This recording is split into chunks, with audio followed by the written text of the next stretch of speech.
26 வருட நம்பிக்கை, லட்சக்கணக்கான சந்தோஷ திருமணங்கள். கல்யாணம்னாலே தமிழ் மேட்ரிமோனி தான். சார், கேப் ஆட்டோ பைக்குன்னா ரெட் டாக்ஸி மட்டும்தான். நாம செய்யக்கூடியதான் சுழற்சி முறையில் வருது. இதுல அறமும் பாவமும் ரெண்டுமே கட்டு அப்படின்னு சொல்றாரு இல்லைங்க. ரெண்டுமே அறம் அப்படிங்கிறது எப்படி கட்டாங்க?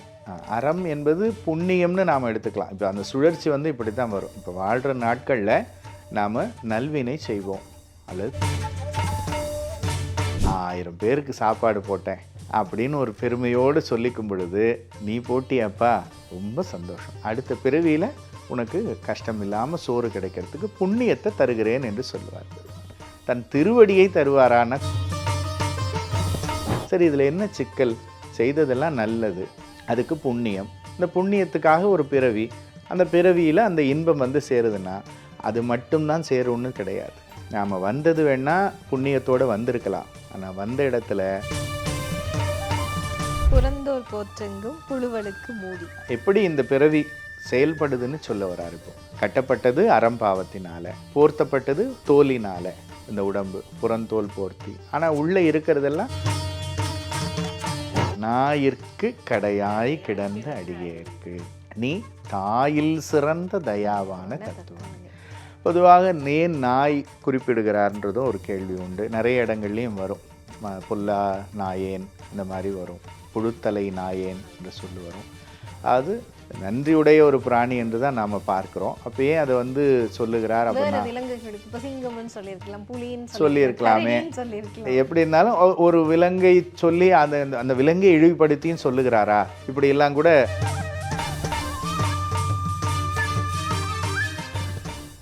ஐபிசி பக்தி நேயர்களுக்கு இனிமையான இந்நேரத்து வணக்கங்கள். இன்று நம்மோடு திருவாசக பித்தர் தவ திரு வாதவூர் ஐயா அவர்கள் இணைஞ்சிருக்காரு. அவர்கிட்ட நிறைய விஷயங்களை கேட்டு தெரிஞ்சுக்கலாம். ஐயா வணக்கம். வணக்கம்மா. சிவாய நம.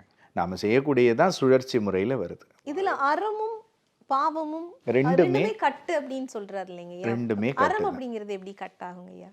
அறம் என்பது புண்ணியம்னு நாம் எடுத்துக்கலாம். இப்போ அந்த சுழற்சி வந்து இப்படி தான் வரும். இப்போ வாழ்கிற நாட்களில் நாம் நல்வினை செய்வோம் அல்லது தீவினை செய்வோம். இதெல்லாம் ஏட்டில் எப்படி பதிவாகும் அப்படின்னா, நல்வினை எல்லாம் புண்ணியம்னு பதிவாகும், தீவினை எல்லாம் பாவம்னு பதிவாகும். ஏட்டில் எழுதுனது மீண்டும் எப்படி வரும்? பாவம் எல்லாம் இங்கே துன்பமாக வந்து சேரும், புண்ணியம் எல்லாம் இன்பமாக வந்து சேரும். இதுதான் சுழற்சி. எப்படி நீராவி வந்து மேகங்களாக மாறி மேகத்திலேருந்து மீண்டும் மழை பொழியும், அதுபோல் இந்த வினை சுழற்சி இதுக்குள்ளே முடிஞ்சு போயிடுது. அப்போது நல்வினை செய்தாலும் தீவினை செய்தாலும் நான் செய்தேன் என்கிற எண்ணம் அங்கே நிற்கும் பொழுது அது நமக்கு அடுத்த பிறவிக்கு வழிவகுக்கிறது. நல்வினை செய்தாலும் 1000 பேருக்கு சாப்பாடு போட்டேன் அப்படின்னு ஒரு பெருமையோடு சொல்லிக்கும் பொழுது, நீ போட்டியாப்பா, ரொம்ப சந்தோஷம், அடுத்த பிறவியில் உனக்கு கஷ்டம் இல்லாமல் சோறு கிடைக்கிறதுக்கு புண்ணியத்தை தருகிறேன் என்று சொல்லுவார் பெருமான். தன் திருவடியை தருவாரான்னா தெரியாது, ஆனால் 1000 பேருக்கு உணவளிக்கக்கூடிய பாக்கியத்தை இந்த பிறவியில் இறைவன் எனக்கு கொடுத்தானே, எல்லாம் அவன் செயல் என்று உணர்ந்து சொல்லணும். உதட்டளவில் இல்லை, மெய்யாவே இவ்வளவு நல்ல காரியத்தை செய்திருந்தாலும் இது இறைவன் கொடுத்த ஒரு கொடை, அவன் என்னை கருவியாக கொண்டு இதை செய்கிறான். அந்த உணர்வில் சரியாக நின்று விட்டால் அது ஆன்மாவோடு சேராது. இந்த நல்வினையினால் மீண்டும் ஒரு பிறவிக்கு வந்து அந்த புண்ணியத்தை நுகர வேண்டிய அவசியம் வராது. சரி, இதில் என்ன சிக்கல்? செய்ததெல்லாம் நல்லது, அதுக்கு புண்ணியம். இந்த புண்ணியத்துக்காக ஒரு பிறவி, அந்த பிறவியில் அந்த இன்பம் வந்து சேருதுன்னா அது மட்டும்தான் சேரும்னு கிடையாது. நாம் வந்தது வேணால் புண்ணியத்தோடு வந்திருக்கலாம், ஆனால் வந்த இடத்துல என்ன செய்ய போகிறோமுங்கிறது கேள்விக்குறி தான். அப்போ அடுத்த பிறவிக்கு அதுவே வழிவகுக்க ஆரம்பிக்கும். கோவிலுக்கு போகிறதே புண்ணியந்தான், ஆனால் கோவிலுக்கு போகிற வழியிலேயே ஆட்டோக்கார்கிட்ட சண்டை, பூக்காரங்கிட்ட சண்டை, செப்பலை காணோன்னு சண்டை, இவ்வளவும் அடுத்த பிறவிக்கு செய்யக்கூடியது தானே, சேர்த்து வைக்கிறது தானே. அப்போ புண்ணியம் என்று சொன்னாலுமே அது நமக்கு ஒரு கட்டு தான். எதுவுமே என்னுடையது அல்ல, அத்தனையும் உனக்கே அர்ப்பணம்னு சொல்லக்கூடிய ஒரு பக்குவத்துக்கு எப்போ வர்றோமோ அப்போ இந்த அறம் பாவம் என்னும் அரும் கயிற்றிலிருந்து விடுபட்டோம்னு அர்த்தம். புறந்தோர் போற்றெங்கும் புழுவலுக்கு மூடி எப்படி இந்த பிறவி செயல்படுதுன்னு சொல்ல வராரு. இப்போ கட்டப்பட்டது அறம்பாவத்தினால, போர்த்தப்பட்டது தோலினால, இந்த உடம்பு புறந்தோல் போர்த்தி. ஆனால் உள்ளே இருக்கிறதெல்லாம் புழுவும் அழுக்கும் தான். வெளியே தோல் போர்த்தி இருக்கிறதுனால அது தெரியலை, உள்ளே இருக்கிறது இவ்வளவு தான். அது அந்த உடலுக்கு அதுக்கு மேலே நம்ம எதுவும் முக்கியத்துவம் இல்லைங்கிறது சொல்ல வர. போர்த்தெங்கும் புழு அழுக்கு மூடி 9 வாசல் இருக்கு. 9 வாசலும் மலத்தைத்தான் சொரிகிறது. மலம் சோறும் 9 வாயில். அது ஒரு குடில். அந்த குடில் மலங்க. மலங்கன்னா அழிந்து போக. புலனைந்தும் வஞ்சனையை செய்ய. 5 புலன்கள் கொடுக்கப்பட்டிருக்கு. ஆனால் அது நல்லது செய்யுதா? நல்லதையே பார்க்க வைக்குதா? செல்ஃபோன் எடுக்கிற வரைக்கும் தான் நம்ம கண்ட்ரோல். செல்ஃபோன் எடுத்ததுக்கப்புறம் ஃபோனோட கண்ட்ரோலில் தான் நம்ம போயிடுறோம். ஏன்னா அது ஒரு சப்கான்ஷியஸாக பழகி போயிடுறோம். அதுலேயும் இன்றைக்கி நவீன தொழில்நுட்பம் வளர்ச்சி அடைய ரொம்ப சிம்பிளாகவும் போயிடுச்சு. கஷ்டப்படுற வேலையும் கிடையாது. இப்போ கூட அப்படி டச் பண்ணி தள்ளணும்னு அவசியம் இல்லை. இந்த பிளிங்க் பண்ணாலே போதும், ரீல்ஸ் மாறிடும். அந்த அளவுக்கு டெக்னாலஜி வளர்ந்துருச்சு. அப்போ இன்னும் சுலபமாக போச்சு தானே வஞ்ச புலன்கள் பின்னாடி போகிறதுக்கு. புலனைந்தும் வஞ்சனையை செய்ய விலங்கு மனத்தால். மனசு விலங்கு 2 பொருள் இருக்குது நமக்கு. கைது செய்யக்கூடிய விலங்கும் இருக்குது, அனிமலுக்கு சொல்லக்கூடிய விலங்கும் இருக்குது. ஆனால் இந்த இடத்துல விலங்கு மனம் என்பது அடிமைத்தனத்தை கொடுக்கிறது. விலங்கு மனத்தால், மனசுக்கு அடிமை. ஏன்னா வஞ்ச புலன் சொல்லிட்டாரே, மனதுக்கு அடிமையானவன் தான் புலன்கள் வழி போயிட்டே இருப்பான். அந்த புலன்கள் வஞ்சனையை செய்தால் அந்த வஞ்சனைக்கு பாதிப்புக்குள்ளாகிறது நாம தான். அப்போ அதோடு தொடர்பு படுத்தினா தானே அது பொருள் நமக்கு முழுமையாக கிடைக்கும். மலங்க புலனைந்தும் வஞ்சனையை செய்ய விலங்கு மனத்தால் விமலா. நான் மலங்களோடு இருக்கேன், மனசோட இருக்கேன், நீ அது இல்லாதவனாக இருக்கிற விமலா. அதற்கு பிறகுதான் உனக்கு கலந்த அன்பாகி கசிந்து உள் உருகும் அந்த நலம் இருக்கே, அந்த நலம் என்கிட்ட இல்லைன்னு சொல்ல வர்ற. நலம்தான் இல்லாத சிறியேற்கு நல்கி. நான் இப்படிதான் இருக்கேன்னு தெரிஞ்சும் நீ நிலம் தன்மேல் வந்தருளி. ஒரு குரு வடிவம் தாங்கி என் பொருட்டு நீ இறங்கி வந்திருக்கிறியே, உன்னுடைய நீண்ட கழல்களை எனக்கு காட்டி நாயிற்கு கடையாய் கிடந்த அடியேற்கு நீ தாயில் சிறந்த தயாவான தத்துவானே. பொதுவாக ஏன் நாய் குறிப்பிடுகிறார்ன்றதும் ஒரு கேள்வி உண்டு. நிறைய இடங்கள்லையும் வரும். புல்லா நாயேன் அந்த மாதிரி வரும். புழுத்தலை நாயேன் என்று சொல்லி வரும். அது நன்றியுடைய ஒரு பிராணி என்று தான் நாம் பார்க்கிறோம். அப்பயே அதை சொல்லுகிறார் அப்படின்னா சொல்லியிருக்கலாமே.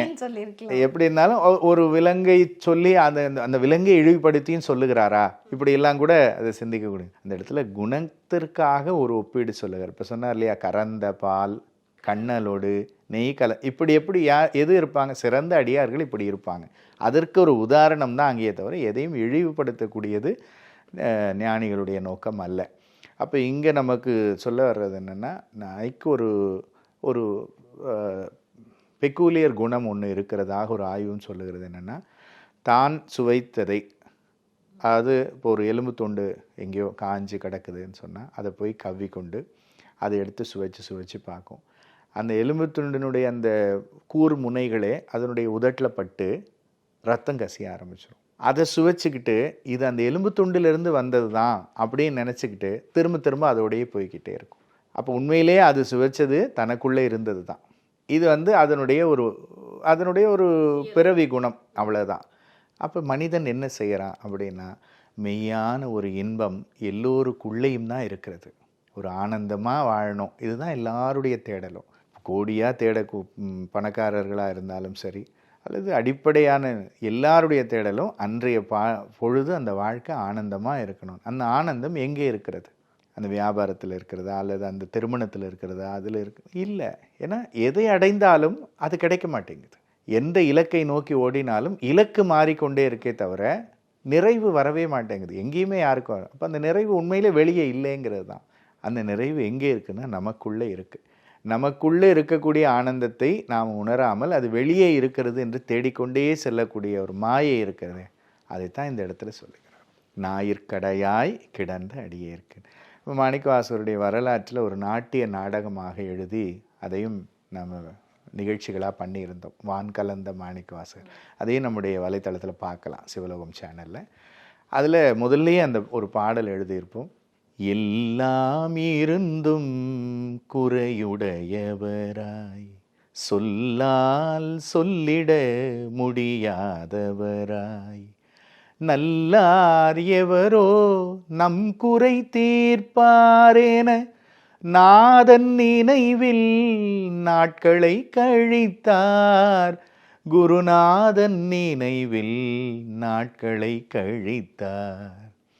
அன்றைக்கி அவருக்கு எது இல்லை, எல்லாமே இருந்தது. 64 கலைகளை கற்றிருக்காருன்னு போது 16 வயதத்தில் எவ்வளோ ஒரு திறமையான மனிதர். அந்த திறமைக்கு கிடைச்ச பரிசா பெரிய மதுரையம்பதிக்கே அவர் முதலமைச்சர். அப்போ அரசு பதவி இருக்கிறது, அதிகாரம் இருக்கிறது, வேண்டிய பொருள் இருக்குது, ஆனால் நிறைவு மட்டும் இல்லை. ஒவ்வொரு நாளும் சொக்கநாத பெருமானிடத்தில் அவர் போய் வைக்கிற விண்ணப்பம் இதுதான், என்னுடைய அந்த நிறைவு, எனக்குள்ளே நான் தேடக்கூடிய அந்த ஆனந்தத்துக்கு எனக்கு என்ன வழி, அதை சொல்லக்கூடிய குருநாதன் எப்போ வருவார். அது உணர்ந்தவரால் தான் இந்த பாடலை பாட முடியும். குரு அப்படின்பவர் எவ்வளவு முக்கியத்துவம் அப்படிங்க. ஏன்னா 64 பேர் அவர் கடந்து வந்திருக்கார், அவ்வளவு பேரும் ஆசிரியர்கள். அப்போ அவங்க சொல்லி கொடுத்த வில்வித்தையோ மொழியோ எல்லாமே வந்து இந்த உலகியல் வாழ்க்கைக்கு தேவையான அறிவு. பின்னாளில் அதையே சொல்லுகிறார், இந்த அறிவினால பயன் இல்லை என்று சொல்லுகிறார். ஏன் இவ்வளவு அறிவு இருந்தும் தானே நான் குருவை கோட்டை விட்டுட்டேன். பொல்லா கல்வி என்றே சாடுகிறார். பொல்லா கல்வி, அந்த கல்வி இறைவனை காட்டவில்லை என்று சொன்னால் அது பொல்லாத கல்வி. நிச்சயமா தாய் சிறந்த தயாவான தத்துவம். இப்படி நான் வந்து புறத்தே இன்பத்தை தேடி அலைகின்ற நாய் போல கிடந்தாலும் ஒரு தாய்க்கும் மேலான அன்போடு என்னை நீ தேடி வந்தாயே.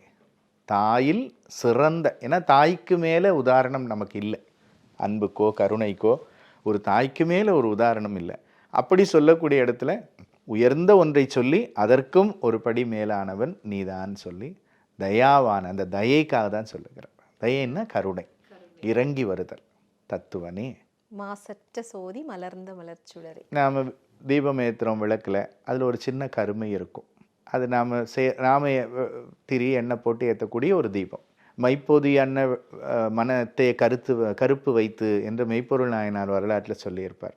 என்னதான் விளக்குனாலும் அதில் ஒரு கருப்பு இருக்கிற மாதிரி, என்னதான் வந்து மெய்ப்பொருள் நாயனாரை உபதேசம் செய்கிறேன்னு சொன்ன முத்தநாதன் வந்தாலும் அவருக்குள்ள வஞ்சம் இருந்தது, அவரை கொல்ல வேண்டும் அப்படின்னு. அதுக்கு அந்த விளக்கை வச்சு தான் உதாரணம் சொல்லியிருப்பார் சேக்கிழார். அதுபோல் எல்லா விளக்குலேயும் நாம் ஒன்று, ஆனால் இறைவன் மாசு அற்ற சோதி, மற்ற சோதிகளை கூட ஒப்பிட முடியாதவர். மாசு அற்ற சோதி, மலர்ந்த மலர் சுடர், தேசனே ஒளி பொருந்தியவனே, தேனார் அமுதே, சிவபுரம் என்கின்ற கைலாயத்தில் இருப்பவனே, சிவபுரனே, பாசமாம் பற்று அறுத்து பாரிக்கும் ஆரியனே. இங்கே ஆரியன் என்பது வேறு எதையோலாம் சொல்லுவதாகலாம் பொருள் எடுத்துக்கொள்ளக்கூடாது. இங்கே நேரடியாக இறைவனைத்தான் அவர் சொல்லுகிறார். இறைவன் அப்படிங்கிற தன்மைக்கு வெவ்வேறு நாமங்கள் நாம் வச்சிருக்கிற மாதிரி இந்த இடத்துல சொல்லுகிறார். மேச அருள் புரிந்து நெஞ்சில் வஞ்சம் கெட. இப்போ சொன்னார் புலனைந்தும் வஞ்சனை செய்கிறதுன்னு முதலே சொன்னார். இப்போ அந்த வஞ்சனை கெட வேண்டுமானால் நேச அருள் புரிந்து என் நெஞ்சில் வஞ்சம் கெட பேராது நின்ற பெரும் கருணை பேராறு. பெயராது நின்ற, அதாவது இறைவன் நீங்காமல், முதல்ல சொன்ன இமைப்பொழுதும் என் நெஞ்சில் மாதிரி என்னை விட்டு நீங்காமல் நீ இருப்பதற்கு ஒரே காரணம் என்னென்னா என்னுடைய மனசில் இருக்கக்கூடிய இந்த வஞ்சம் கெட வேண்டும் என்பதற்காக. பெரும் கருணை பேராரே அப்படின்றது அது அந்த பெருவெள்ளமே. பெருவெள்ளமே, கருணையே வந்து பெரும் ஆறாக ஓடுகிறது. ஆறா அமுதே, திகட்டாத அமுதமே, அளவில்லா பெம்மானே. என்ன இதுக்கு மேலே அவருக்கு வந்து என்ன அளவு சொல்ல முடியும்? அளவில்லா பெம்மானே, ஓராதார் உள்ளத்துள் ஒளிக்கும் ஒளியானே. அப்போ முதல்ல நம்ம சொன்னது போல ஒவ்வொருக்குள்ளேயும் இறைவன் ஒளி வடிவமாக இருக்கிறான். ஓறுதல்னா உணர்தல். ஆனால் உணராதவர்களுக்கு உள்ளே அவன் சின்ன ஒளியாக இருக்கிறான். உணர உணர உணர அவன் பிரகாசிக்க தொடங்கிறான். அதுதான் சொல்கிறோம் அகத்தின் அழகு முகத்தில் தெரியும்னு சொல்றதெல்லாம் இறைவனை ஓறுதல். உணர உணர அவன் வெளிப்பட ஆரம்பிக்கிறான். நீராய் உருக்கி என் ஆருயிராய் நின்றானே. கல்லாமணத்து கடைப்பட்ட நாயேனை வல்லாளன் தென்னன் பெருந்துரையான் பிச்சேற்றி கல்லை பிசைந்து கனியாக்கி. அந்த வித்தை யார்கிட்ட இருக்குன்னா உங்ககிட்ட தான் இருக்கு. அப்படி கல் போல இருந்த என்னை நீராய் உருக்கி உன் கருணையினாலே ஆறு உயிராய் நின்றானே. சிவப்பு சேலை கட்டிக்கிட்டு வெப்பிலையும் எடுத்துக்கிட்டு, சிவப்பு சேலை கட்டிக்கிட்டு வெப்பிலையும் எடுத்துக்கிட்டு வேர்க்காட்டு கருமாறி ஆடி வந்தாடாம். அவள் வெறுப்புடனே தொழுபவரின் வினைகளையே ஓட வைத்து பொறுப்புடனே நம்மை காக்க ஆடி வந்தாடாம். 26 வருட நம்பிக்கை, லட்சக்கணக்கான சந்தோஷ திருமணங்கள். கல்யாணம்னாலே தமிழ் மேட்ரிமோனி தான் சார். கேப் ஆட்டோ பைக்குன்னா ரெட் டாக்ஸி மட்டும்தான்.